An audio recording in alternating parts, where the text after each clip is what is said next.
Bottega Baddies. Tales by Living Goddess.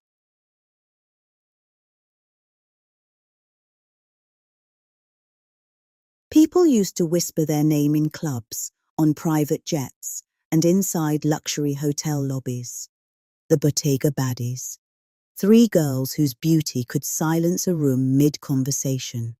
Men paused when they walked in. Women watched them with a mix of admiration and envy. But before the fame, before the designer bags, before the champagne nights and luxury flights, they were just 3 poor girls trying to survive. Aya was from Benin City. Tari was from Port Harcourt. Zainab was from Lagos. They met during their first semester at university. Their friendship began in the simplest ways: borrowed textbooks, shared noodles, and long nights studying under flickering hostel lights. Sometimes the electricity would go out, and the girls would sit outside their hostel building, laughing about their struggles. They often spoke about the same dream: a better life. One night, during a conversation about unpaid school fees and empty wallets, Tari sighed and said something that would later become their promise: "We will never be poor again." The 3 girls held hands and laughed. At the time, it felt like an innocent dream. At first, life moved slowly. They attended lectures, studied for exams, tried to survive the harsh reality of student life. But during their second year, they discovered something powerful. Beauty could open doors that hard work sometimes could not. It started with small invitations, birthday parties, exclusive club nights, private gatherings hosted by wealthy businessmen. At first, they were just guests. Then they became favorites. The transformation happened gradually. Designer dresses replaced cheap clothes, luxury wigs replaced simple hairstyles, makeup became flawless. And soon, the girls made a decision that would permanently change their lives. They invested heavily in cosmetic surgery: tiny waists, perfect curves, smooth skin, bodies sculpted to perfection. They had transformed themselves into the image of the modern social media goddess. Soon, people began to notice them everywhere. Influencers posted their pictures, party organizers requested their presence, men with unimaginable wealth competed for their attention. And that was when the name appeared: the Bottega Baddies. Wherever they appeared, money followed.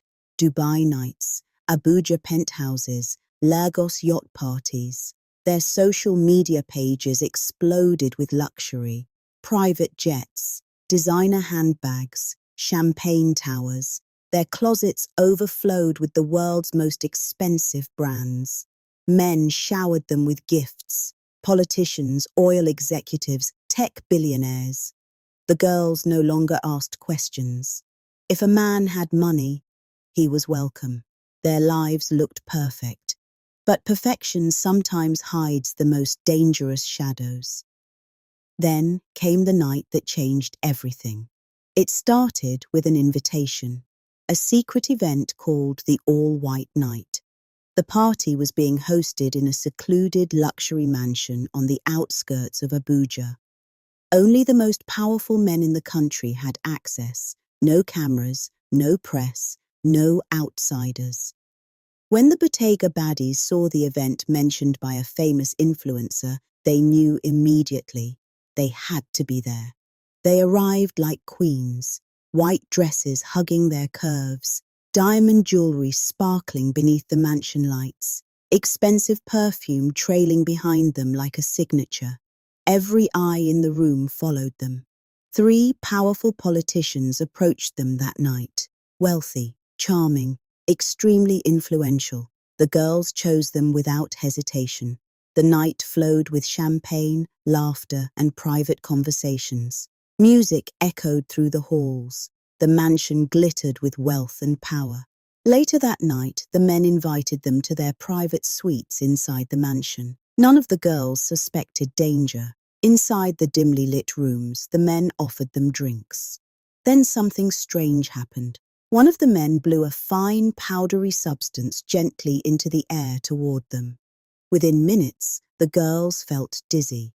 Their vision blurred, their legs weakened. The world slowly faded into darkness, and they slept. What happened after that night would remain a mystery no one could ever fully explain. The next morning, the girls woke up feeling weak, but something else shocked them.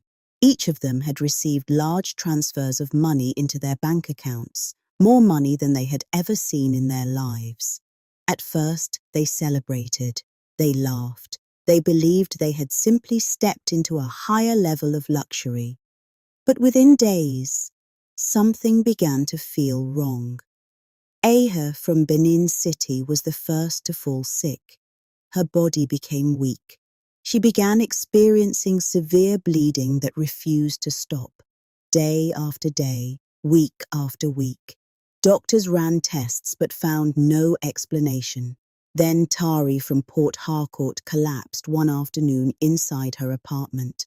She laid down to rest. She never woke up again. Her sudden death shocked everyone. The news spread quickly through social media and nightlife circles. Then the worst began. Zainab from Lagos started experiencing something terrifying. Her body began to decay in ways doctors could not understand. Strange infections spread across her skin. A terrible smell followed her everywhere. Fear consumed her. The once glamorous Bottega Baddies were falling apart. Desperate for answers, Aha began searching everywhere. Hospitals, clinics, spiritual healers, anyone who could explain what was happening. Finally, she visited an elderly native doctor deep in a quiet village. The old man looked at her silently for a long time before speaking. His voice was calm, but his words froze her blood. You were not with ordinary men. You were used. Money rituals, dark wealth practices. Her body had become part of something she could not undo. The old man shook his head slowly. The damage has already been done. Zainab could not handle the horror anymore. Once famous for her beauty and confidence, she locked herself inside her apartment one night and ended her life. Within weeks, the glamorous trio that once ruled the luxury party scene had disappeared. Aha was the last one left, weak, exhausted, terrified. She turned to the only place she had not yet gone, the church. She spent weeks attending prayer and deliverance services. Pastors prayed for mercy. They declared forgiveness. They asked for divine healing. But her body continued to fail. Months later, one quiet night, Aha went to sleep and never woke up again. The story of the Bottega Baddies spread quietly through elite circles. 3 girls who chased wealth through dangerous doors. 3 beautiful lives that ended in tragedy. And in the shadows of Nigeria's luxury nightlife, one warning still lingers. Not every fortune comes without a price.